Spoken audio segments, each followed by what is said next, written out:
एक आदमी को एक बहुत सुंदर पत्थर मिला। जैसे ही उसने उसे उठाया, उसी पल एक जहरीले सांप ने उसे काट लिया। जब उसने ध्यान से देखा तो पता चला कि वो रैटल स्नेक था। तेज दर्द से वो चिल्लाने और गालियां देने लगा। उसे समझ आ गया कि अगर जल्दी इलाज नहीं हुआ तो कुछ ही मिनटों में उसकी मौत हो सकती है। उसने फिल्मों में देखी हुई तरकीब अपनाई। पहले उसने चाकू से घाव पर काट लगाया और फिर मुंह से जहर चूसने की कोशिश की। उसे लगा कि चाहे काम करे या ना करे, कोशिश करना जरूरी है। लेकिन इससे कोई फायदा नहीं हुआ। उल्टा उसका हाथ और ज्यादा दर्द करने लगा। डर के मारे उसने तुरंत घर लौटने का फैसला किया।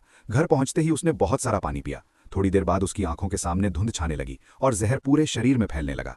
उसका हाथ बुरी तरह सूज गया और उस पर काले धब्बे पड़ गए।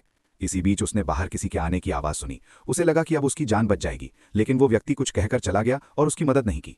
अगली सुबह जब उसकी आंख खुली तो उसने देखा कि उसका शरीर ठीक हो चुका था। वो नहाया धोया और मां से मिलने घर जाने की सोची। जब वो कार के पास पहुंचा तो हैरान रह गया। कार ऐसी लग रही थी जैसे कई महीनों से खड़ी हो, जबकि वो तो सिर्फ एक रात सोया था। शहर के बीच पहुंचने पर वो और डर गया। सड़कों पर जगह जगह लाशें पड़ी थीं, जो कई दिनों पुरानी लग रही थीं। जब उसने एक विज्ञापन बोर्ड देखा तब उसे समझ आया कि ये शहर अब पूरी तरह खाली हो चुका है। सरकार के लोग यहां से जा चुके थे और उसके परिवार वाले भी फोन नहीं उठा रहे थे। घर पहुंचकर उसे पता चला कि उसके माता पिता मर चुके थे। वो उस गेम सेंटर में गया जहां पहले बहुत भीड़ रहती थी। वहां बिजली तो थी, लेकिन एक भी इंसान नहीं था और माहौल बहुत डरावना था। अब पूरे शहर में वो अकेला बचा था। ये सब देखकर वो खुद को संभाल नहीं पाया और जोर जोर से चिल्लाने लगा।